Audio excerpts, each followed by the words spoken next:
mean? This wordplay. This ain't to make friends.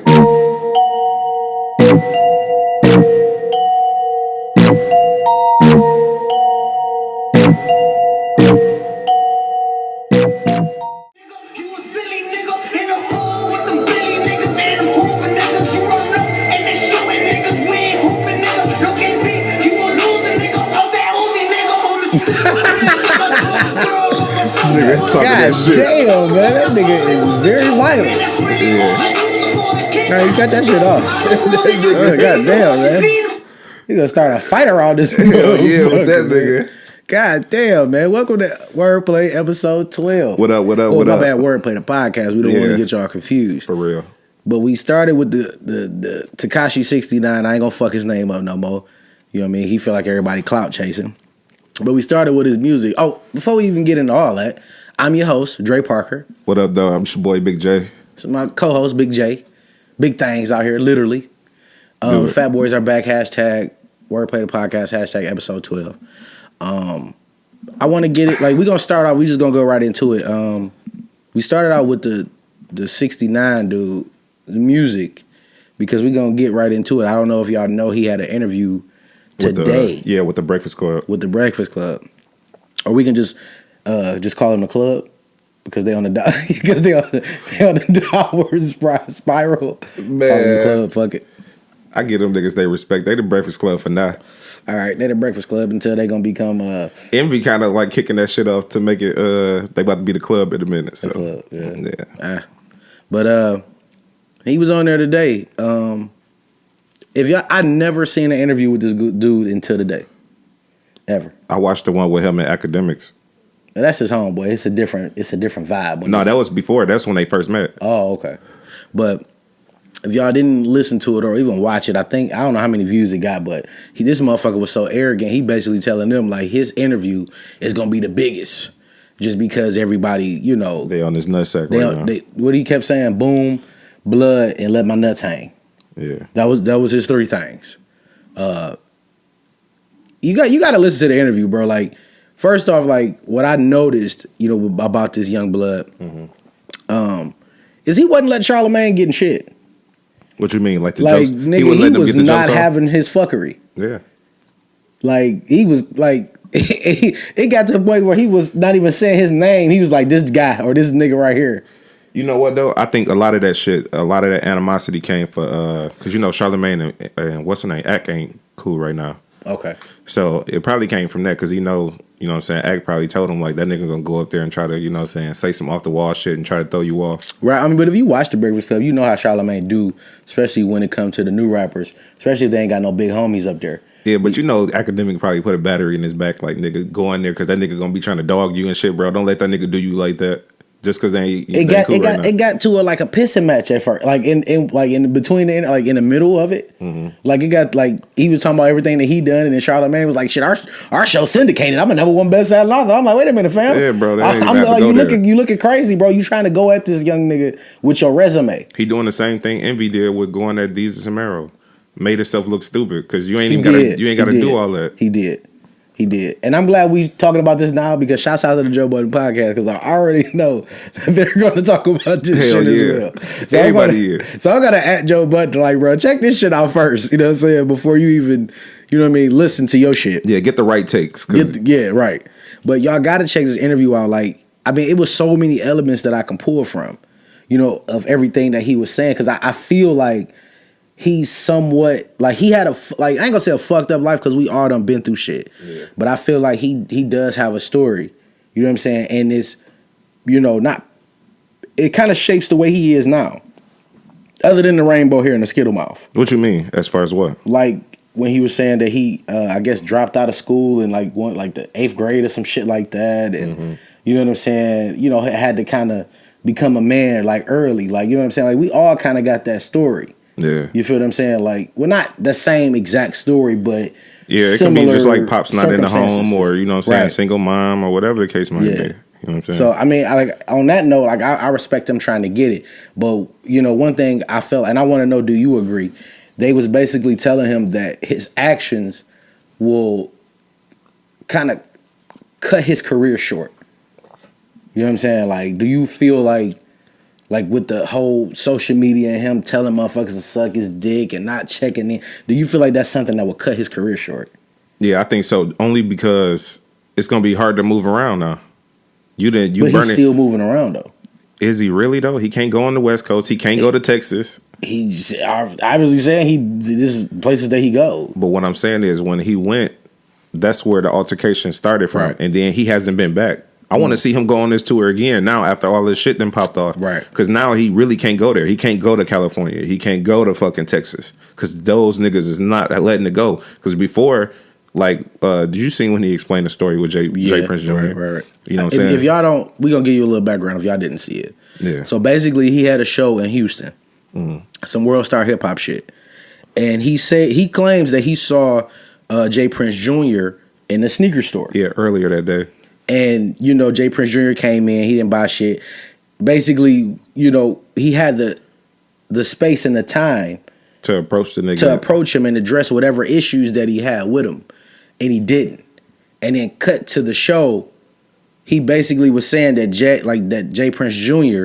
was on the stage kind of like waiting on him. Yeah. To come on the stage with a whole bunch of motherfuckers. Mm-hmm. And he left there, like, you know, he showed up and then he left because he felt like he was not safe. Yeah. Was it like... So I got a question for you. Go ahead. As far as he showing up to the show. Okay. You know what I'm saying? He going on stage. I already know where you're going with it, but go ahead. What? Go ahead. No, go ahead. No, ask your question. Because I already know what you about to ask me. So I'm already prepared for it, but go ahead. So he going on stage, you know what I'm saying? And he's supposed to be performing. Right. Okay, nah. I got an even better question than that. Because I had a different question, but I got you. Okay. Him seeing him in the shoe store and them saying he's saying what up. Okay. Isn't that ain't that a check-in? Not necessarily. So what is a check-in? Is a check-in giving you some bread or setting up some opportunities for us to make some money? Checking in is basically when you touch down in whatever state or, you know, country or whatever, and usually every city got like a big homie there. Yeah. That kind of run shit on the underground shit where it's more like hip hop politics. Mm-hmm. You feel what I'm saying? And you check in by like, you know, because this is the motherfucker that can make sure that you moving around and you getting everything that you need. It's just politics. But look, these is the people that's banning him. The OGs is not the one that's banning him. The niggas who saying he can't come back is Jay Prince Jr. and them. And he met him earlier in the store. Right. So as far as me coming in, showing you love, saying what up, that's checking in. So is checking in really giving you money or setting up an opportunity for us to make some money together? Is that what checking in is? Because if you the big homie in that city and I come to that city and we meet at the shoe store and we say what up and chop it up and then keep it moving, then it shouldn't be nothing else after that. But he was saying that it wasn't like we met at a shoe store. It was I was going to the shoe store and my man's pulled up. So even if then the introductions have been made, we said what's up. We said what's up. You know what I mean? We got acquainted. So I don't even know where the issue would even go. That's what I'm saying. Like it don't make sense. Yeah, it don't. It's kind of like feed into what he's saying. They clout chasing. You know what I'm saying? They trying to muscle him. But what I do feel though, I feel like you attract bullshit. You know what I'm saying? Like it's just that it's the same way as that famous for dumb shit. Because like don't get me wrong, I would never take nothing away from this young man. I would never say that this young man is not talented. Yeah, he definitely is. Because I don't know his, you know, how he, you know, gets his inspiration or how he picks beats and how he put records together. So I don't know. But what I do know is the reason why he is famous is because of the bullshit. It's because of the whole goldfish, you know, scenario when it comes to marketing, you want to stand out. Yeah. So with the rainbow hair and the skittle mouth and the way he raps, nobody raps like that no more. Yeah. Like, you know, Charlamagne said, you sound like 1995, 96. Yeah, he just sounded aggressive, bro. Very aggressive. So that type of rap don't even exist right now. Yeah. And you kind of like polished off you know what I'm saying, something that's old and brought it back. Mm-hmm. So, and you stand out. Yeah. You know what I'm saying? So basically, you know, is he dope of an artist or is he famous because of all the controversy that comes with him? I think he dope as an artist as far as the industry standards and the kids, because not only is he like going viral, this nigga is charting billboards. Yeah. And so if the music wasn't there, he wouldn't be charting billboards, because there's a lot of niggas that's just viral. So by him doing both, it's something there. It's just, it's overshadowed by, like, the music is overshadowed by the antics. Controversy. It's just the antics, period. Him going around saying ain't nobody gonna touch me. Him just making bold ass statements that he definitely making some bold ass statements. Even when they tried to call him on the, he saying he the hottest nigga in New York. No, he said he's the king of New York. Yeah, I know that's what the claims that he's saying, but he didn't say that on the Breakfast Club. He said he the hottest artist in New York.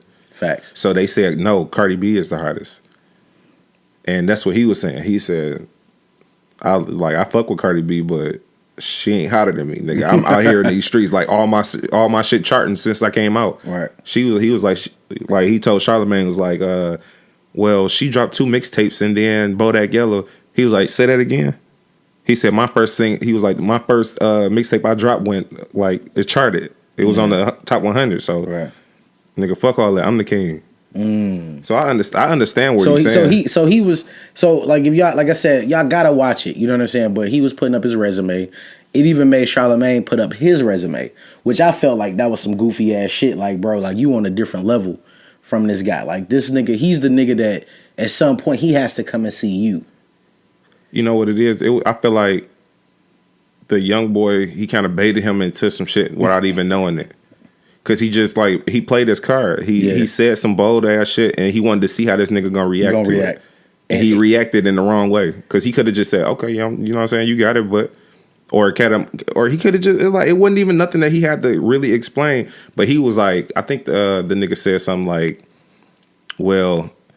this gonna be the highest like episode because I'm the shit basically. I'm like, y'all ain't really. He was like, I'm syndicated all over here. I'm executive producing shows. Like, nigga, all you have to do is say, oh, okay, I see you, and keep it moving because we know what you do. Because we know what you do. That's why I he did bait him. Well, it felt it. But he was. I don't think he's smart. I don't think he's smart enough to bait him on purpose. You don't think so? No, bro. I feel like he fell into that shit. I don't know, bro. I feel like a lot of these artists, and I mean a lot of these artists, I think, we overread the whole real nigga, trap nigga, that whole thing. A lot of these niggas, bro, is very, very intelligent, especially when it comes to business. Oh, I'm not saying he ain't smart, but what I'm saying is you can kind of tell by... I don't really listen to what people say about him and all that shit. I listen to how he talk. Right. And I listen to him and like... He talk like a young nigga. Yeah, bro. He talk like his vocabulary ain't all the way there. Because he used the same boom, blood... And, it seemed like he just learning English, bro. Not even trying to be funny, but it seemed like he special English is not his first language. We could say special ed, LD. No, nigga, no. I'm just saying it sounded like he fresh off the boat. That's what it sounded like, nigga. He fresh off the boat. I don't know, man. Like y'all, like I said, I'm gonna say it again. Y'all gotta see the interview, bro, and let me know what y'all think about the shit because the shit was the most entertaining shit next to Birdman that I've ever seen up at the Breakfast Club. Yeah, I like period. And that's only because of his banter when it came to Charlamagne. Because he felt like he knew what bag this bald head motherfucker was jumping out of. Yeah. He judging him already. And then you trying to tell... And I like the fact when he was like, nigga, you trying to tell me what to do with my shit. He asked him, he said, nigga, what have you charted? What music have you produced or put out? You cannot tell... I'm not going to tell you about your shit and how to make a book or whatever the fuck. I'm not going to tell you none of that. But don't tell me about my shit when I'm feeding my family and I'm taking care of my community off the way that I'm doing it. I don't think Charlamagne was saying it to him like that, though. I think he was saying, like, the antics that he doing it's going to make his career shorter, and he wasn't lying. You believe that? Yeah, it can. I don't know, bro. I feel like it's going to make it longer. It's a different day and age. You feel what I'm saying? It's a direct-to-consumer basis. So as long as he beefing with motherfuckers... Look at 50 Cent. If 50 Cent beefing with a nigga, bro, whatever the fuck finna come out, going platinum. I understand. So he's getting paid off the antics. I understand if it's niggas that's like not about that life, and it's two niggas like Drake and fucking Meek. We know Meek get down, but we know Drake ain't about to bust a grape. So at the end of the day, it's just fun. Do that. We don't know what Aubrey capable of. I'm saying the most they're gonna do is they gonna scrap us some shit. These niggas ain't no gunplay or nothing, but with these niggas and the niggas he talking to, these niggas about that shit. Yeah, so what I'm saying is he making it hot for himself. So whenever he go anywhere else, bro, he gotta look over his shoulder. Anytime he looking out in that crowd, bro, he can never be comfortable because it's gonna always be somebody that's ready to knock his motherfucking head off his shoulders because the way he talk. You're right. Casanova, real nigga, certified. We seen his resume, bro. We know he about that shit. Why you fucking with him? YG, certified. Not to be off subject though, but did you peep that like a couple hours after that when DJ Self show come on? If y'all don't know who DJ Self is, he's on Love and Hip Hop New York. Yeah, he's a part of Creep Squad. He has a show. He's also on Power 105. And he do afternoons. And he does afternoons, and he actually shoots his show in the same studio as the Breakfast Club.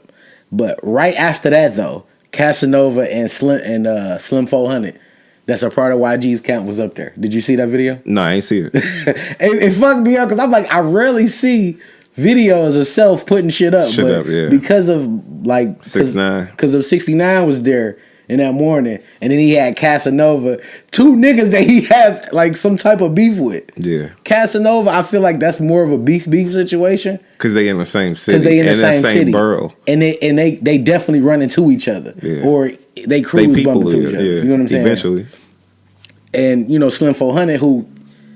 69 told him he can't come to New York or whatever, and he was in New York walking around. You mean California? No. He told him he can't come to New York too. He from New York. Slim 400?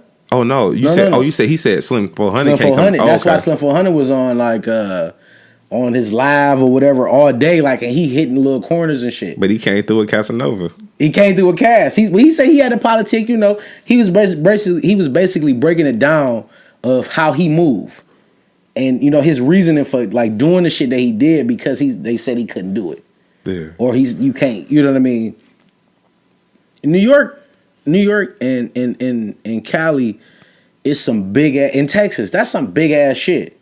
Yeah. Detroit small. Yeah. So if a nigga say you can't come to Detroit, he gonna pull up on you in about 10 to 12 minutes. Yeah. Cause we ain't that far from each other. Mm-hmm. So it's a different scenario. New York big as hell. Nigga can be on 106th and Lenox, and I don't know New York streets. I know it's a Lenox and it's 100 and something, and then a nigga be across town and in a whole nother borough. You know what I'm saying? By the time that 2 hour gap, he hit the subway and went somewhere else. So you more along the lines of not bumping into a motherfucker. Nah. A nigga literally got to say, "Hey, bro, I'm here at such and such." And then wait for a nigga. Like, what it is crazy. All these celebrities shop at the same places. Okay. So if you want to get this nice high end shit, it's only one area you can really go to. Mm-hmm. So everybody is convenient in this one area. So when you walking around, like I'll be watching Joe Budden on live, he'd be walking around and walk through the mall and fucking see Safari. Now he walking around with Safari. You know what I'm saying? Yeah. So it's like this is the area where they convene. So if you want nice shit while you in New York, you gonna have to go to that area. And if I want to get low on your ass, nigga, I'm gonna be right there waiting on your ass. So you know what I'm saying? It's always ways around that shit. So 6ix9ine, I think he can have a dog ass career if he just play off, you know what I'm saying, the music, because it's different than all these other young kids. Right. Older niggas can get hip to it. Young kids like that shit. You can win. But with this antics, bro, that shit gonna make your career way harder than it has to be, my nigga. Right. But let me ask you this: without the antics, without the yellow hair, the rainbow hair and the Skittles, do you think that he would be where he at now? I'm saying if it was a regular nigga, no, with that Gumo song. Okay. Yeah, I think it's kind of like what's his name, TK and the Race. Like TK ain't no weird looking ass nigga, but that song, like last year, they said that song was the most remixed song. But what was their marketing scheme behind that though? What you mean? TK went to jail. Yeah, but TK wasn't it some murder shit? Nah, it was everything he was rapping about in the song. He did. So what he was saying, he was on the run from the police. Yeah. So boom. That's what the song is about. The Race. But that's the marketing scheme behind it. So now you like, oh, okay, You listen to the song like, damn, this shit real. So you got more people fucking with it. Even if they not downloading, they streaming it. You feel what I'm saying? Which I got news today that 15 streams equals a download. You sure? Like, yeah, like on the number scale. 15 streams. Oh, you said 15 streams. 15 streams I'm thinking is the equivalent to one download. Oh, I'm thinking a dollar, but you said no, right? Yeah, 15 streams is equivalent to one download. So that means all these people are streaming this shit because it's authentic. Yeah, it's real. So it's some type of hype behind it. I don't think but it's just that. If Gumo would have came out and he looked regular, I feel like because people gravitated to the record, it would have been like dope. But the fact that all this controversy and then more, you know what I'm saying? No, I think the music can speak for itself. Like for instance, Casanova first single, we didn't even know what Cass looked like before we heard that song. Right. And that song was hard just because it's the vibe of the song. Do it for you. Gumo, it would have been the same thing, right, bro. Yeah, but I'm saying is the constant hit after hit. I don't think his hair and all that shit. And my man Set said tripping is cold, bro. Yes. But ain't that the 69 diss though? Yeah. See what I'm saying? No, but it ain't even really a diss though, because he ain't say nothing about. But that's how they market it though. When you see Set Tripping, it'll say Tekashi 69 diss under it. I'm not talking from a marketing scheme, bro. I'm telling you from an aspect that I like the music. That song is hard as fuck. You are one nigga in a world where 35 billion people live in. No, but what I'm saying is if I get that feeling, bro, and that's the feeling that I get from the music, a lot of niggas might get it. 35 billion people. I don't really know. Yeah, you just guesstimating numbers right now, nigga. I'm just, saying, put the number out there. Correct me if I'm wrong. Yeah. But it's a billion. It's a lot of motherfuckers. Mm-hmm. You feel what I'm saying? You one nigga. Yeah, that's your truth. We talked about that the last episode. That's your truth. That's how you feel about that record. Yeah. But what intrigues people, like I forgot who said the shit. Was it Desus and Mero? Yeah, it was. Desus and Mero, the light skinned nigga, right? Mm-hmm. He said it. He was like, it's so easy to get on TV, but it's hard to stay on TV. Yeah. Right? Mm-hmm. So basically, it's the same thing. Like, nigga, a song will make you look to this artist. Mm. But the other records is what keep you intrigued, or whatever he got. Like, you know what I'm saying? Yeah. So a lot of these niggas they put out one song and then you hear a bunch of bullshit about him. He beefing with this nigga, then he drop a song. He beefing with that nigga, then he drop a song. It's all marketing, bro. Like, the reason why I see it is because I understand marketing, so I see it a little different. I can tell when a nigga finna drop an album. I can tell when a nigga about to do some fuck shit. When I can too, though, bro. But what it is on the aspect that I like music, so I'm listening for music. I'm not looking at the backgrounds or nothing. So when I'm searching on my Google Music and I'm looking for something new to listen to, shout out to Google. I'm just going on there and I'm picking random. Sometimes it might be an artist I know, but if I'm feeling like a day I want to hear some new shit, I just pick somebody random. And how I came across Casanova, I'm scrolling random. I go to the song. Oh, this shit hard. First time I heard Casanova? Yeah. In the interview.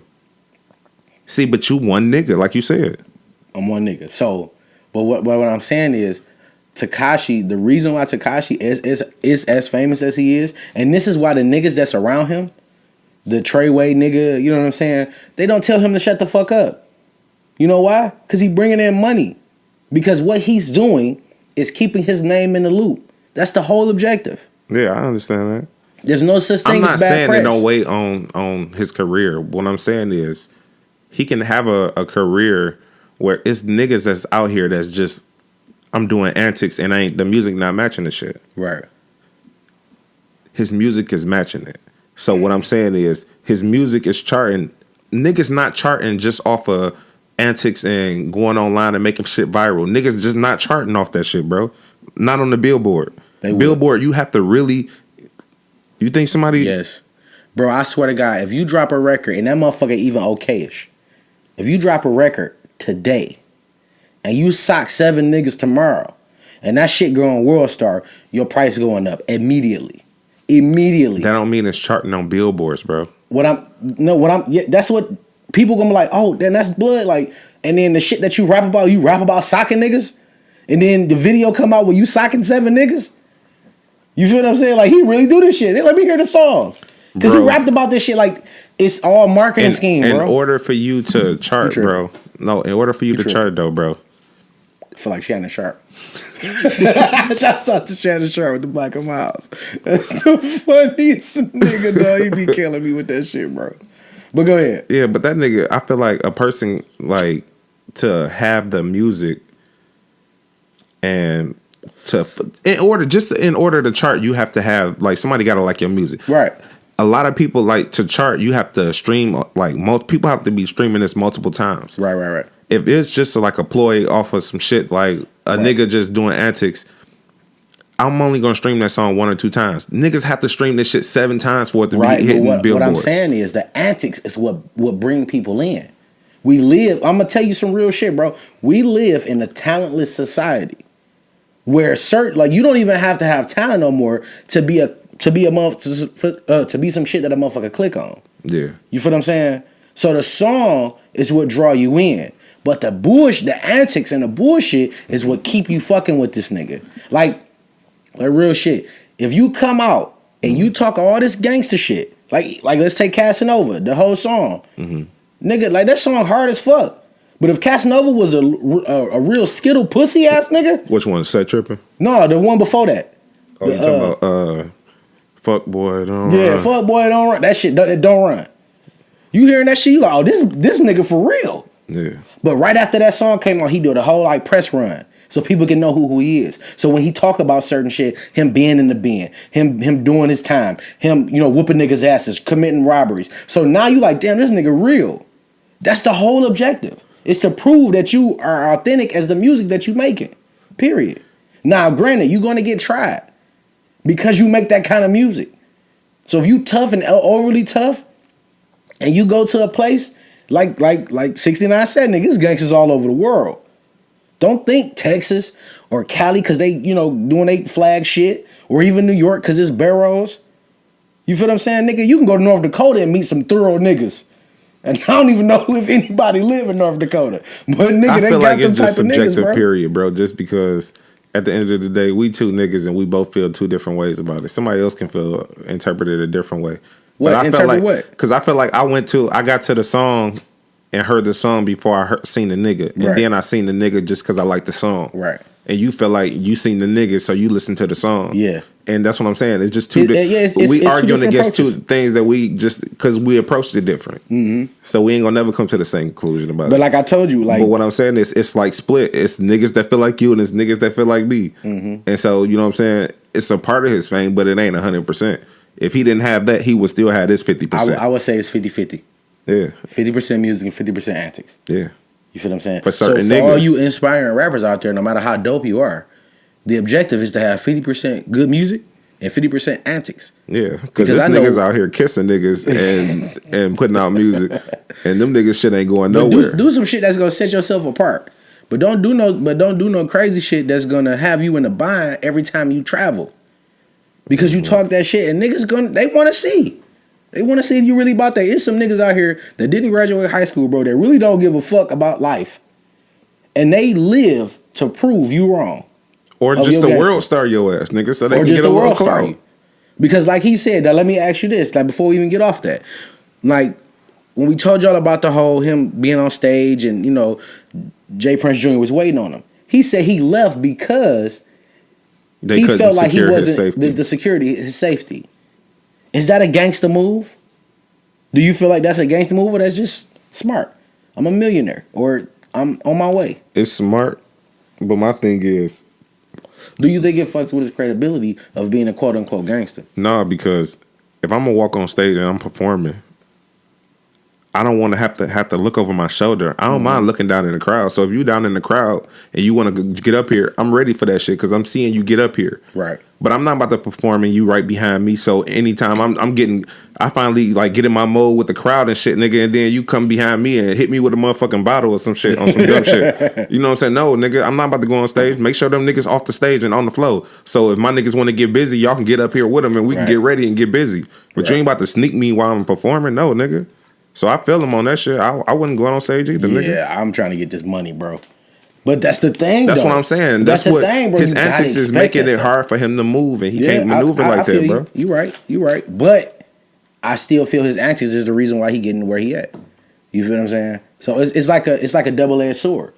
I feel like you can start like that, but you don't have to end like that. He can just let that shit go and just be about the music. Yeah, but he not on that check-in shit, he not. And I agree with him. Me too. On that check-in shit, bro. Yeah, I feel like that too, bro. But I do like if I touch down, we go to Cali, we get called like, hey, I'm calling E40, hey nigga, what's up? Because I want to go to the hood.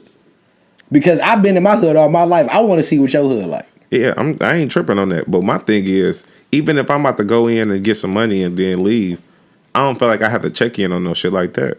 Right. I feel like I can dip in and dip out if I want to, nigga. Yeah.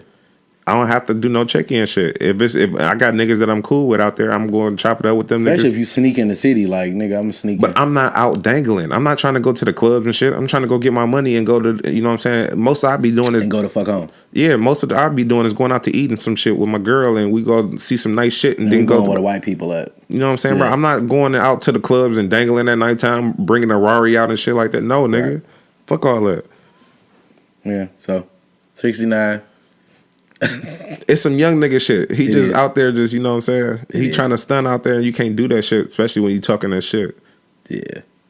So, in conclusion, step away from that bullshit, bro, and just be about the music for now. Because you done got where you at off the antics. You can take this platform and move it on and focus on your music so people can stop talking about this shit. Facts. So you can make some money, bro. Okay. Well, let's get off of that. I want to talk about something a little close to home. Well, no, it's some national shit. It's a little more serious than what, you know, me and Big Jay. Did you have any other entertainment shit that you want to? No, I'm good. We can go straight into it. Okay. Oh, no, I do. I want to talk about the Roxanne Shawntae shit. Oh, yeah, you did say that. Okay, so, what's up? I grew up in a household where my mom and them didn't really play Tupac like that. Mm-hmm. They played the Fat Boys. They played Curtis Blow. UTFO, and that's how I know about Roxanne Shawntae. Yeah. So if y'all don't know Roxanne Shawntae, first off, you got to know how it actually started. What the record? Roxanne. I want to be your man. That's some UTFO shit. No, that's not UTFO. That's fuck. What the fuck is their name? This all you, bro. I don't feel like a hip hop nigga because I can't remember their name. But UTFO is the niggas from House Party. Yeah. So they put these niggas out. Mm-hmm. And the song was Roxanne. And this young girl, I don't know, I think she was like 15 or 16 or some shit like that. Mm-hmm. She did a rebuttal to that. Yeah. And it was the real Roxanne. See, that's what I know. And the shit was hard. I know the beef between them two. The shit was hard. Yeah. And we gonna put the links up for both songs, you know what I'm saying, under this video. Mm-hmm. But, so Netflix is doing a movie about her. Like, what they did a movie about her is it's finna release. It's about her story. Yeah. You know what I'm saying? And she was on the Breakfast Club, you know what I'm saying? And they was basically saying like that she doesn't get the recognition as like a icon as far as hip hop go. And I feel like that's okay. She ain't, other than, I don't know no other song other than. I was just about to say she a one-hit wonder, right? I ain't gonna say a one-hit wonder because she did a one-hit wonder, nigga, by the definition. Because she still tour off that fucking song. But what I'm saying is she's a one-hit wonder by definition. Facts. So, my nigga. I try to sugarcoat the shit a little bit. Yeah, bro. But this nigga be straightforward with it. I want to see the movie. She on the Trinidad James list, my nigga. Oh, man. But long story short, we ain't gonna even stay on this that long because it's, you know, I want people to watch it. I want people to see it. And if you haven't heard the two records, you have to listen to Roxanne. BET did a special about this a couple years ago. Oh, okay. So if you want to refer back to that before the Netflix movie special come out. Okay. So Roxanne, I forgot the niggas' names. We're gonna post it in the link. I really feel like not like a hip hop head. But it's not really my era because I think that shit came out our era, nigga. Before I was born. But this is the shit that I was listening to. Yeah. You feel what I'm saying? But it's dope as hell. You gotta listen to the song because she went in on them niggas. Yeah, I heard the song before. I told you I watched the documentary on BET. Oh my God, bro! So I seen like the beef between them. That's all I know of her. The shit was hard as fuck, wasn't it? No, like she went in on them niggas, bro. Yeah. And she got her little 15 minutes of fame off of that. And you know, she actually went to school after that and got a degree. Yeah, she went to school, got a degree. You know, she did her whole little thing. But her biopic is on Netflix or finna be on Netflix, and I think y'all should check that out. Just for my music heads, and if y'all really like fuck with the music, you gotta listen to it. And I'm gonna play both of them. We're going to put the links up to both of the songs, and you got to listen to it in order because it's dope as hell. Hell yeah. Check it out. But on a more serious note, so I don't know, like, you were a new father or expecting. Big Jay is about to be a new father. Yeah. He's having a girl. Her name is Jada. Yeah, a couple months away. I have 3 kids. I'm out here. And before we get into the real shit, I just got a vasectomy on Monday. I ain't even think you was gonna bring that shit I'm gonna bring it because I put the shit on Facebook, so fuck it. I feel you, bro. I didn't want to do it at first. Yeah. But after I took that volume, nigga, I ain't give a fuck. Because the doctor gave me a volume, but I don't do drugs, man. That shit had me feeling like I was drunk as shit. I ain't gonna bullshit you. Off one pill. When my back was hurting, nigga, I was popping volume every day, bro. Don't it make you feel drunk? It make you feel good, bro. Bro, I didn't give a flying fuck who was in the room, what he was doing. Yeah. But I can no longer bear children, and my wife is very ecstatic about that. A lot more pussy in your future, my nigga. Yeah, I'm a boom, nigga, every time, nigga. Boom, boom, nigga, right in. But so for the next 3 to 6 months, I gotta play it safe. So I gotta jack off. Also, that's how it work. Yeah, because your body, the way your body work, it'll kind of try to heal itself. Uh-huh. So I gotta go back in 6 months to make sure it doesn't try to heal itself. Okay. And come back, and then but I have to jack off into a cup at the end of April to see if my count dropping, and then in 6 months to check it and make sure it's good. Okay. So basically, for a whole year, you got to make sure you play it safe, and then after that, I still got to play it safe. So for fellas, if you're even thinking about getting a vasectomy, it's not that bad. They're gonna give you a dog ass volume pill, and you don't give a fuck after that. It's the shit. You know what I mean? And I know a lot of you deadbeat ass niggas need to go and get a vasectomy because you fuckers keep still having kids and ain't taking care of them. But so what's the sit down time on that? I've been off all week. It's like 3 to 4 days, depending on what your job, what you do for a living. Mm-hmm. But I just took off a whole week because I don't like going to work. I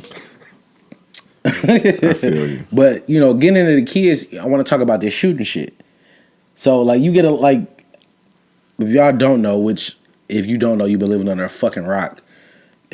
17 people got killed in Florida at a high school. So ever since then, and I think 2 people got killed in Maryland. Yeah. So these schools been on high alert, and we've been getting fucking threats. Mm. These dumbass niggas, they arresting niggas for doing that shit because you don't want to go to school, so you gonna call in the threat. So they gonna shut all the schools down. Petty. But I was watching some shit, and they're trying to be, what's the word I'm looking for? They're being reactive. They're not, because proactive is before some shit actually happened. Yeah. So they're being reactive, and usually when you be reactive, you kind of make dumbass decisions. Yeah. So the conversation was they had 4 teachers on TV, and they was talking about teachers actually carrying guns. Mm-hmm. How do you feel about that? I feel like no. And why? Because you grew up in Detroit, and we terrorized fucking teachers, bro. I know we did. Bro, we done made 3 teachers cry at my school, bro, and they quit. We had 3 science teachers in a year, bro, and that wasn't even the longest stint. We done went through math teachers, bro. What it is a lot of those teachers that put in the inner city, they ain't prepared because they haven't dealt with inner city kids before. Right. So what it is they get overwhelmed because the kids, the way that they talk and shit. You just got to know how to talk to them. Mm. They go in and they look at the rules and they don't want to step on the toes and say certain shit. As in the hood, bro, our teachers cussed us the fuck out because they wasn't playing because they knew how we talk. So they got to talk to us on our level to relate to us. Right. So I feel like certain teachers ain't built for that. And we didn't have teachers that we ran off. And the teachers that we ran off, I can see them niggas pulling out their burner on us. Shooting the shit out of one of y'all. Bro, for real, bro. Look, nigga, I ain't even gonna bullshit you. I'm gonna say his name too. We had a math teacher named Mr. Dillon, right? Mm-hmm. When I say this nigga was the weakest teacher that you can possibly think of, we used to get this nigga our notes from the day before as our homework and be like, yeah, this is the homework. And this nigga will mark it down as the homework. Oh, so man. Nigga, everybody was passing with a fucking A because we was bullying this nigga the whole year.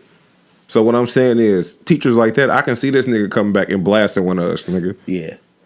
So no, nigga, I'm not about to put you gonna make an even worse tragedy happen off of giving them niggas guns. Yeah, I don't think teachers should have any type of weapon, at all. I can understand putting a police officer in every school. No, you know what, bro? I was talking to somebody about that shit, and I feel like, honestly, when I think back to my high school, we had to go through metal detectors. Mm-hmm. Right? Yeah. But niggas still snuck in with the gun because it was 30 other doors that, you know, somebody opened the fucking door for you. You know what I'm saying? That was that. You was in that motherfucker. Mm-hmm. So that's how I look at that. Let me fix this motherfucking mic. Oh, no, you good, bro. I had and that was my whole thing. Like, niggas get guns in that bitch. But I feel like it should only be one way in and one way out. Yeah. You know what I'm saying? Throughout the day. Now, in the beginning of the day, you know what I'm saying? One way in, one way out. At the end of the day, one way in, one way out. Period. Yeah, but it's do always, the fire codes. See, it's always, like that. You can't have, and it's because of the fire chains on the doors. You can't have chains on the doors. Free Joe Clark, nigga. You know what I'm saying? And Free Mr. Clark. What was that? Lean on me? Yeah. You know what I'm saying? That nigga, you know what I'm saying? Chain them fucking doors, nigga. That's the smartest shit you can do. It's the smartest shit and it's the dumbest shit. I get it. Because if a fire break out, everybody trying to go out one door. I get it. But if you don't have the staff, to have two exits, you know what I'm saying? One in the front, one in the back with metal detectors, then that's how you should do it. A nigga can't even get through. Yeah. You can't even get in that bitch with a gun. It's the other doors. So I feel like them niggas should really think about that shit. Lock them fucking doors. Change that fire code, bro. Figure something out. But giving a teacher a gun is the worst shit you can ever do. Yeah. Period. They people and they human, so they temperamental. And facts. Shit happens.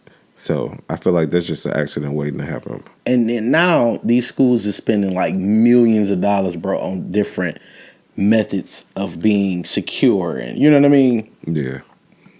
And it's the weirdest shit because if a nigga come in that bitch with an AR-15 with a 100-round drum on that bitch, he gonna get low for at least 30 minutes, bro, before a nigga can do anything. You know what I think, bro? I think it's gonna get to the point where school gonna start looking like the penitentiary, where they have the barbed wire gates around it, and you have to check in before you come in and shit like that. Is that the plan, though? I feel like that's where it's gonna go because like we said, we can't get the teachers guns. And unless you're going to put a police presence in there, even though they start doing that in some schools, but they don't do it in enough. Right. So either they can do that, because hiring these little private securities, they really ain't trying to do that shit. After a while, they get lax on the job and they see all these kids ain't doing shit. And like, oh, what's up, Bo? You know what I'm saying? So they ain't on their P's and Q's. A police officer, you know what I'm saying, that got a regular beat, if they come in there for a minute and they got to do their thing, they going to be a little bit more, you know what I'm saying, coherent to shit that's going on, you know what I'm saying? Right. So either you're gonna put a police presence in the school, or you know what I'm saying, lock that bitch down like Pelican Bay, nigga. You know what I'm saying? That's the only way you're gonna get results, bro. Because right now, the way it is, it's too easy access to these kids, and it's fucked up because it make them susceptible to anybody crazy. You get what I'm saying? Like, you know what I'm saying? A nigga that's mad about the school, a nigga that's just mad at his life. You know what I'm saying? Anybody can just walk into the school and do anything to these kids because they just out here, like, you know what I'm saying? Ass in the wind. Ass in the wind. So. And I got, only one of my children is in school, and I don't get nervous because I haven't seen no other door than the main door, and you got to get buzzed in to get in that motherfucker. See, I gotta have that comfortability. You know what I'm saying? And it's that type of shit. And nigga, you can't even come in. They don't even let parents go past the front desk.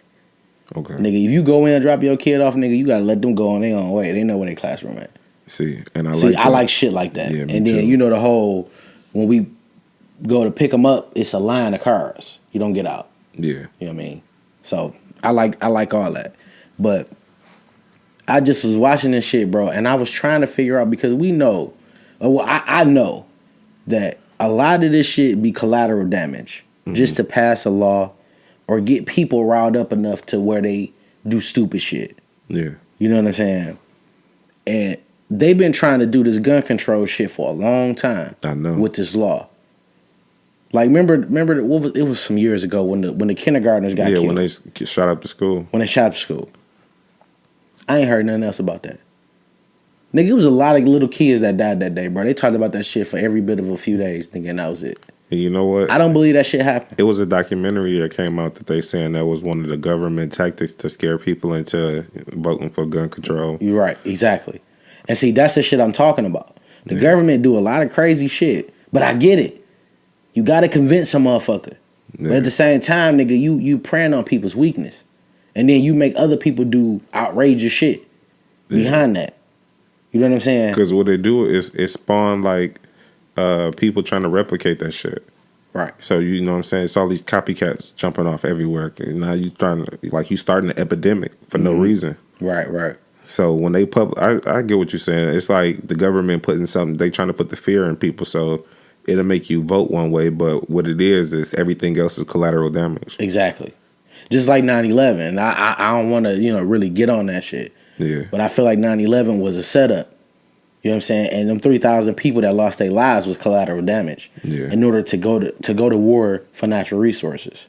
Because if George Bush would have said, "Hey, look, we need some shit. They got some shit. Let's go get it." Mm-hmm. People wouldn't have been like, "Nah, nigga, we ain't." You know what I'm saying? They like, we ain't about to sacrifice our family members and shit for this shit. For that shit.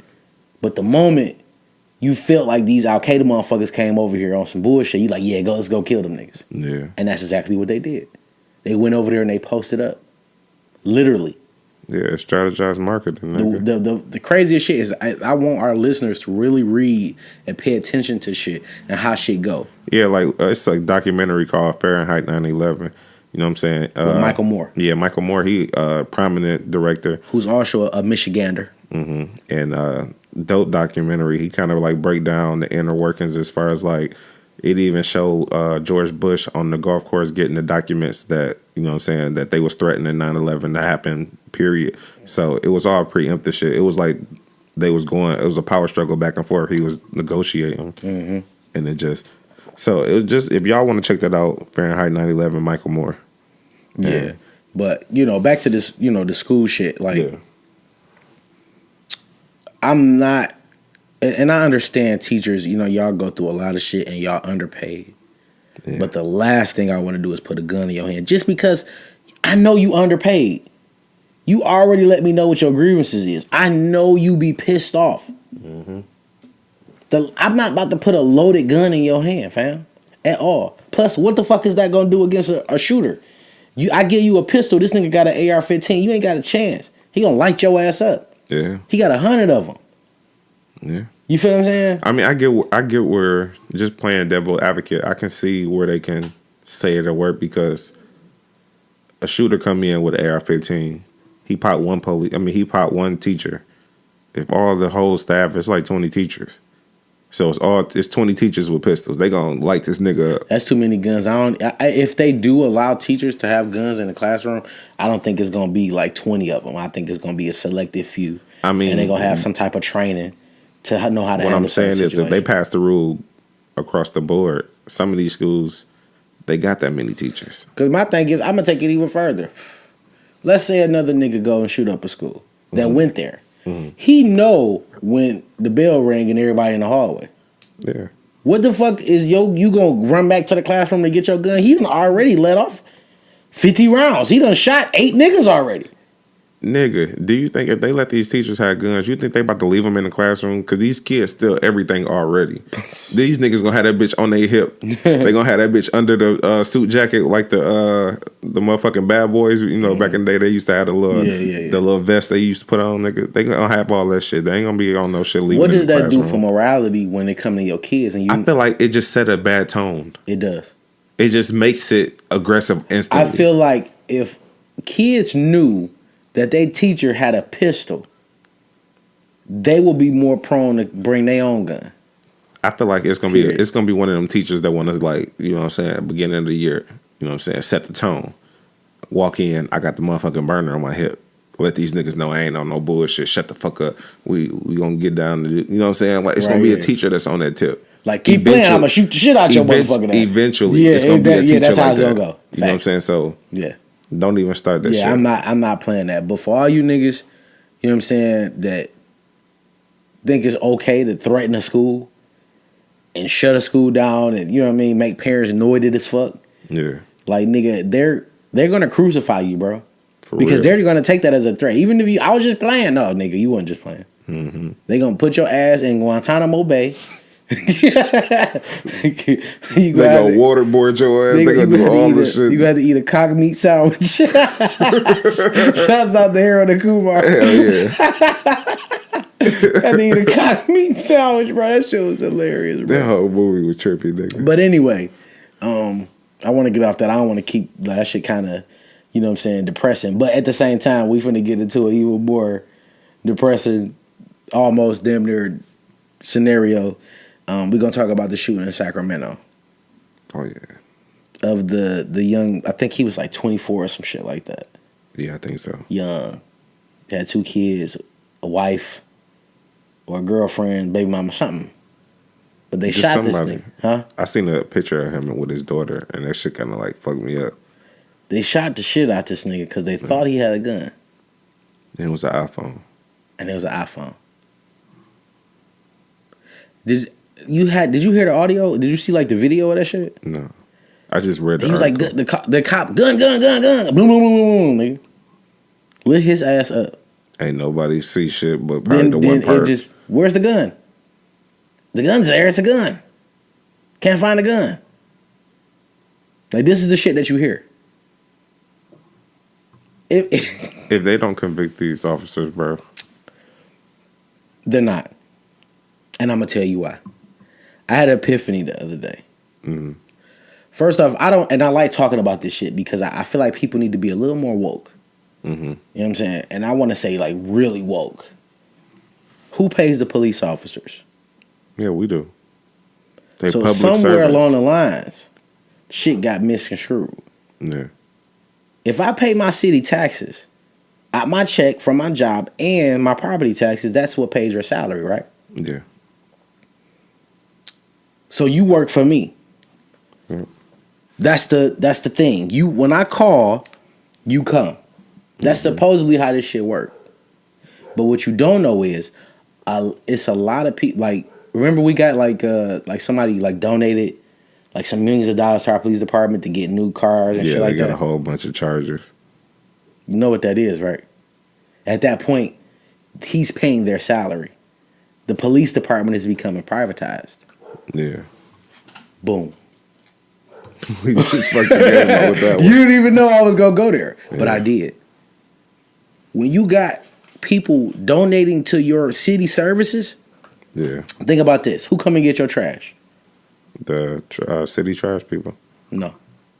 Look at the truck. Oh no, you talking about paying? Yours is paying. Mine is Ally Waste. The city subcontracted out. Yeah. So it's no longer city trash people. And you know what's crazy? Paying went to Kettering. Okay. And a homeboy that I used to work with got contracts from him when he used to be in the city. He moved out the city, but he got like 200 houses, and the nigga used to kill the game with that shit, just mowing lawns for him. So y'all got Payne, we got Allied. So it's no longer city services. Mm-hmm. So they don't work for you. They work for the city. You feel what I'm saying? Yeah. Now, the city's supposed to still work for you, but it don't. You're a resident of the city. Yeah. You pay the city to live here. That's why you pay property taxes. The shit is getting, like, niggas ain't really paying attention to this shit, bro. Yeah, I'm like literally like, damn, this shit is bugged out. Yeah, it's getting to the point where, like you said, they're getting privatized. So now the incentive is not for the people. It's not for the people. It's for the city. These niggas is like armed security guards running around. That's why they treat you like shit. Because your money does not pay their salary. Yeah. You don't pay their salary. Yeah. That's why when you tell a cop, like, nigga, I'll pay your salary, they don't correct you. Yeah. They don't say, yeah, you right, bro. Like, I'm tripping. Because they killing the game. Why fuck the game up? We already know we fucking We already know who paying our checks. It's some privatized nigga that done paid $30 million to pay for our services for the year. Mm-hmm. It's privatized. And it might be just some billionaire or some millionaire that just want his shit and his residents to be cool. Mm-hmm. So he makes sure the whole state's straight. I'm telling you, bro, this shit deeper than rap. Yeah. You gotta pay attention to this shit. I was thinking about that shit, bro, and it was bugging me out because I'm like damn, like, because I remember when the motherfucker donated to the police department like some millions. I remember seeing, because they got a police academy by where I stay, and I was driving by one day and I just seen them taking a whole bunch of them off. Like, nigga, it was like maybe like 12 of them. And they brand new, spanking new. They had, I don't even think they had the plates on them bitches. And they just took them bitches up Davidson, like, flying. I'm telling you, bro. This shit getting deep in the rap. You got to pay attention to that shit, man. Yeah. It bugged me out, dog. I'm like, damn, like, these niggas is privatized. They don't work for me no more. Yeah, so they getting out of that. That's why they dog your ass when they pull you over. They incentive ain't like for us no more. It ain't for the people. They don't work for us no more. That changed. This is the same thing as the penitentiary. It became privatized. So now they can treat the people like shit, strip them of all the programs that they had. Like, and you can't say shit. Yeah, and make these niggas work for 30 cents a day. That ain't even, like, come on, bro. But let's get back to the Sacramento. Yeah. So I had I was really in my brain, and I was deep thinking. Mm-hmm. And somebody had put on Facebook, like these niggas keep shooting niggas. Like, you feel what I'm saying? Like, they keep shooting niggas unarmed, and I'm not saying it's a black thing because they shoot niggas all across the board. Yeah. Let's just face the fact. Yeah. White niggas, Spanish niggas, Arab niggas, they shoot. Chinese niggas, they shoot. Nigga, they don't give a fuck. It's a lot of mistakes for somebody who's supposed to be trained. And I don't even think it's population control. I don't think it's none of that. I'm gonna tell you, like, somebody was like, nigga, like, what do we do? How do you solve that? And and I'm not saying that because I got police officers in my family, and they good guys. They good cops, as far as I know. I ain't never got pulled over by one of them niggas. Yeah. Damn, my family, I don't know how they gonna treat me. Yeah. But there's no consequences to their actions. This is how the shit go. Shoot a nigga, shit go viral. They take their gun, take their badge. You on pay leave. So not only are you not working, you still getting paid. Because you got a union. And then when you come back, you just on restricted duty, just chilling. You on restricted duty, you on desk duty. Right? Yeah. But you still living. Yeah. Getting your same salary that you was always getting. The key thing is what I said is you're still living. Yeah. In order to make a point and prove a point, and I'm not telling nobody to go out there and kill nobody. Yeah. What I'm saying is, if you in the streets and you don't want like if a motherfucker run off with the bag, right? You in the beginning phases of your life, of your career as a hustler. Yeah. And the motherfucker run off with your money. What you gonna do? Eye for an eye. I'm gonna kill him. Why? So nobody else makes that same mistake. Right? You gotta prove a point. Gotta prove a point. Nobody's proving points. Yeah. Most of these officers, they live amongst us. Sometimes you see them in they shit, sometimes you don't. I got 3 police officers that live on my block. I ain't even gonna bullshit you, bro. It ain't enough that live in the city. It's like a small percentage. I think if more lived in the city, then they'll have more understanding of the people. But we live in a world, they will have more understanding of people. And you would think, given the times that we're living in, you would think that they would be more crucial. Or not crucial, they would be more careful on how they handle certain shit. Because all them niggas got Facebook pages. All them niggas probably got an Instagram, Snapchat, whatever. Yeah. Nigga, I can find you, nigga. All I need is that fucking last name. All I need is your name, and I'll find you. Yeah. But you think because you protected that I can't come and get you. You feel what I'm saying? Yeah. If you hit the head in the rest falling position, shout out to Lil Wayne. Yeah, you cut the head off the snake, the body will fall. The reason why they still killing unarmed people is because nothing happens. Yeah. They don't go to jail. Yeah, there ain't no repercussions. Ain't no repercussions, so they gonna keep doing it. Yeah. You know what I'm saying? And they getting off because you got a jury of their peers, and most of them jury niggas probably related to police officers. We all probably related to a cop in some way, shape, or form. Yeah. You feel what I'm saying? My little cousin just became a cop in the last year. Now you related to a cop. Yeah. I'm married to it.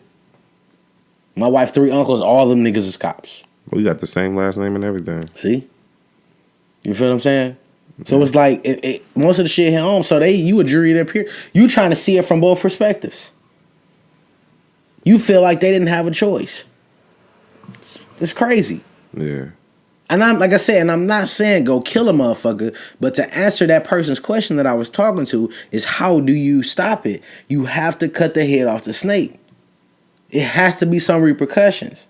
Yeah. If a cop kill an unarmed motherfucker and you fry that nigga, the rest of the cops gonna think twice about doing it. Yeah, it set a tone. My thing is, why these niggas ain't got tasers yet? They already got tasers, bro. Why is the pistol your first weapon? Cause you hit a nigga with a taser, he gonna seize up at nigga right then. Bro, it was a case in East Point where it was a little girl. She was irate. She ran at the officer. Young officer responded to the, you know what I'm saying, to the call. Right. And he pulls up. He walks up on her. She running at him with a knife. This nigga pulls his gun, pops her in the shoulder. Right. Taser right next to it. He could have grabbed the taser easily. He wanted to shoot the motherfucker. He shot her. You know what I'm saying? My thing is, and you know what's fucked up? I ain't even between me and you in the world now. Nigga. Yeah. I know the nigga. You know the cop? Yeah, I know the cop. Okay. So I kicked it with him and I asked him why. And he said it just like he was nervous and it happened. He grabbed the first thing. Yeah. And my thing is they human. Yeah. So they susceptible to flaws like everybody else. So what it is I feel like they need the screening process to be an officer need to be more strenuous. I'm not going to agree with that because at the end of the day, it's a bunch of crazy motherfuckers that appear to be sane.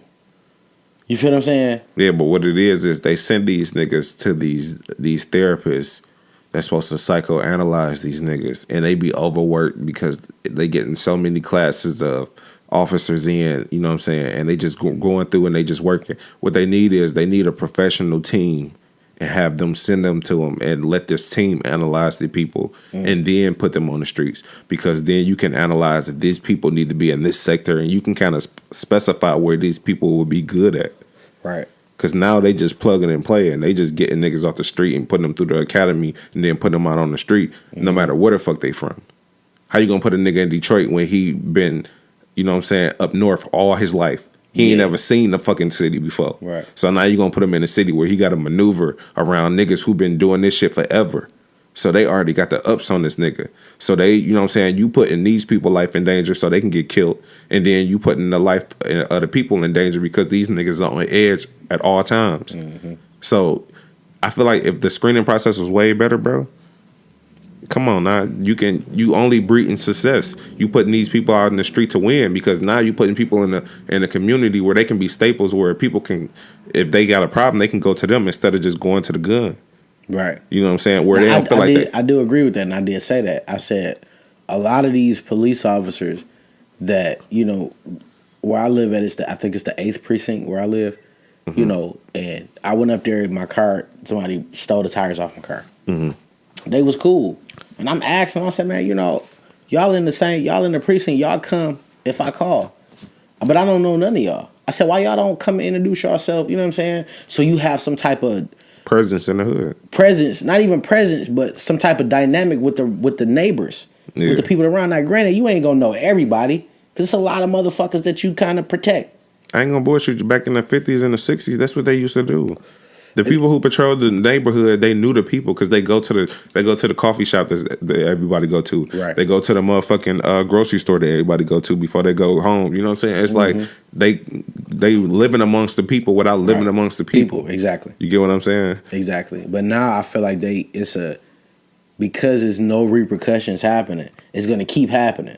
Yeah. You feel what I'm saying? It's gonna keep happening. And I'm not saying that the police officers are wrong. Yeah. Because if I was in that situation, you run up on me, nigga, I'm scared too. Like I said, they human, so it's the environment is different than what they used to. But why do they still have lethal weapons?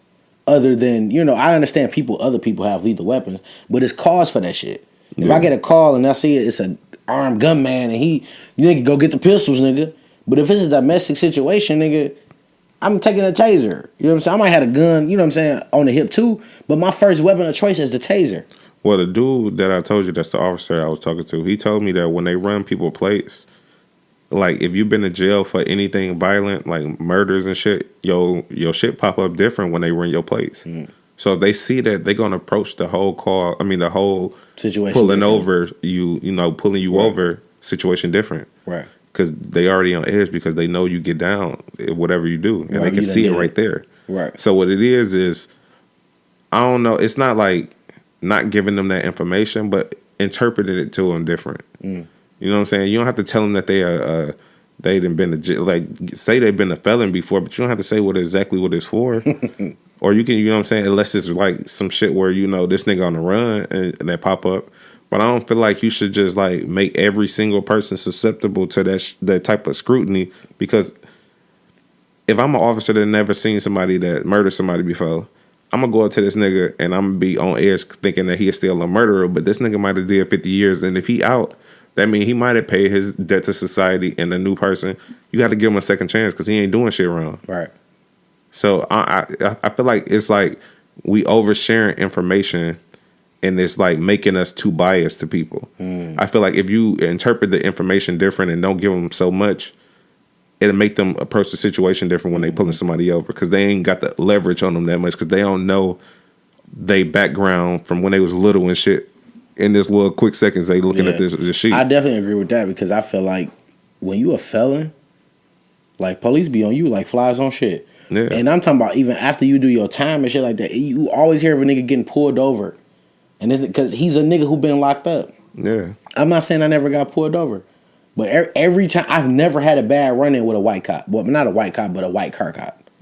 Narcos is niggas that, pull up, slam me on the hood and shit like that. Yeah, them the ones I don't fuck with. Nigga, how about I tell you where the Uzis and shit at? Like, bitch, I don't know. Like, nigga, I don't even run in them circles no more. Nigga, I don't know shit where about nothing. Like, nigga, if you know where to get a Uzi from, nigga, let me know. I am a civilized citizen, my nigga. I'm as civil as I can be. Yeah. But what I'm saying is, if it seemed like, so I agree, like, I believe that shit, bro. Yeah. Because, like, I know too many niggas that ain't got felonies, you know what I'm saying, or them being back and forth, that constantly get pulled over. Yeah. Meanwhile, my happy ass doing 90 in the 55, nigga, and I don't get touched. And not only that, though, it's niggas who be out here on this hot shit, like driving around with guns and weed and shit on them, and they don't get fucked with. But the regular average nigga who just doing this thing, going to work, this nigga getting fucked with every day just because he stay in the hood. You get what I'm saying? So it's like, come on, it's too much shit, bro. It's like they need to screen these niggas better. Because if they screen these niggas better, I know I'm just saying what I'm saying is as far as putting them in the hood and shit. If you're going to have these narco, because I ain't just saying just like the regular police, but I'm saying the ones that specifically in the hood, like the narcos and shit. But the narcos niggas is, they're not necessarily from your hood, but they from a hood because they understand how the shit work, but in a sense. They understand how it works, but they not good on reading people. If you pull me over and you talking about where the guns and the dope at, I might look like it, bro. But when I'm talking to you and you listen to what I'm saying to you and I'm talking to you, I ain't got that shit, bro.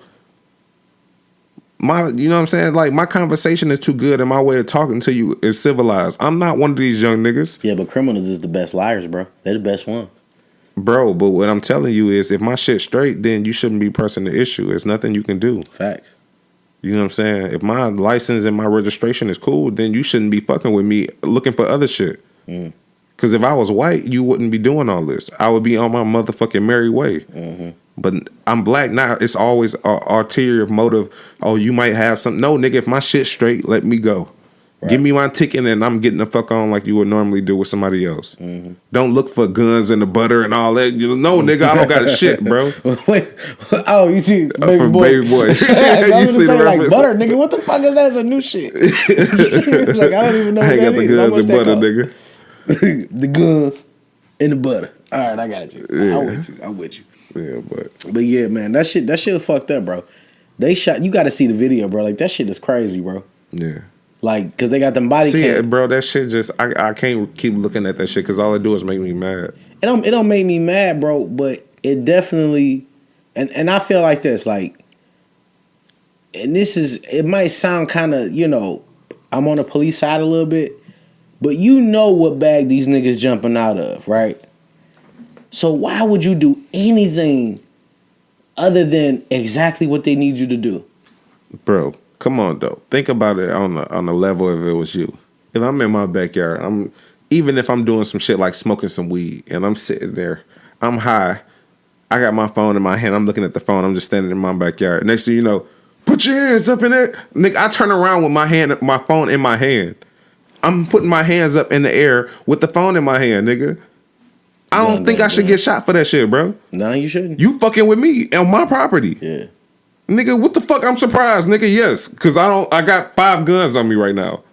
No, nigga, I don't know what the fuck going on. I got whatever I got in my hand. You know what I'm saying? Mm-hmm. No, nigga, I shouldn't be shot for that. No, you shouldn't be shot for that. I'm speaking more along the lines. And then they was there for vandalism, bro. You got your guns and guns and shooting a nigga 20 times for some fucking vandalism. What kind of vandalism though? Like spray paint? It don't matter, nigga. Vandalism ain't even a fucking felony, my nigga. That's a misdemeanor. Yeah, facts. So what are we even arguing? Why you even got your gun out? What the fuck you was gonna do? Get this nigga a citation or take him down to the fucking precinct for a day so he can get out in an hour? No, nigga. You didn't have to have your gun out regardless of whatever the situation was gonna be. He wasn't gonna shoot you because he was spray painting. They shot the shit out of my man too. Come on, bro. Like, nigga. They shot the shit out. They shouldn't get away with that shit, bro. Yeah, that shit crazy. I'm still really trying to figure out like where this shit going. Yeah, bro. I don't understand it. I don't get where it's going, and the only way they gonna start to see some shit where niggas ain't gonna be starting to be aggressive with that shit is if they start convicting these niggas. Yeah. Giving these niggas some hard time, not that little 5-10 year shit, bro. Give these niggas the time you would give a regular nigga if he did that shit. Give him 20 years, give him 50 years. Definitely. Throw the book at that. Yeah, do some shit like that. Make a statement that you have to be on your P's and Q's. So when you're dealing with people with guns, shouldn't be your first option. Because if you kill a nigga, you going to jail. I think honestly, part of me hate to really like believe like that it's a race issue. Yeah. But if them niggas was to kill like a little white girl or some shit like that, yeah, they frying. Yeah, they is. They frying, bro. Yeah. And it's a fucked up reality, but it's the reality nevertheless. That shit is really fucked up. Yeah. Let me get that Hennessy. You gotta take a drink on that one. Yeah, bro. I need that shit because that shit fucked up, man. But all I say, that shit man, get my blood pressure. If you get pulled over by the police and you know you good, whatever the fuck they ask you, bro, the objective is to make it home. Bro, I done been disrespected by them niggas. I done been pulled out the truck. Don't close it. Them niggas done told my mama to shut the fuck up, bro. I ain't never felt so much rage in my body, nigga. Like, them niggas that did me dirty a whole bunch of times. Nigga, I had my work uniform on. You know what I'm saying? One time, and these niggas then pulled me out my car, ripped my jacket open. My truck is rolling, bro, because this bitch done pulled me out the car so quick. I'm trying to throw my shit in gear as she pulling it out. She had to put my shit in gear. And then jumped in my shit. She ain't show me, you know what I'm saying? She ain't asked for my ID or registration. She pulled me out the truck, pushed me to the back, and ransacked my shit. Man.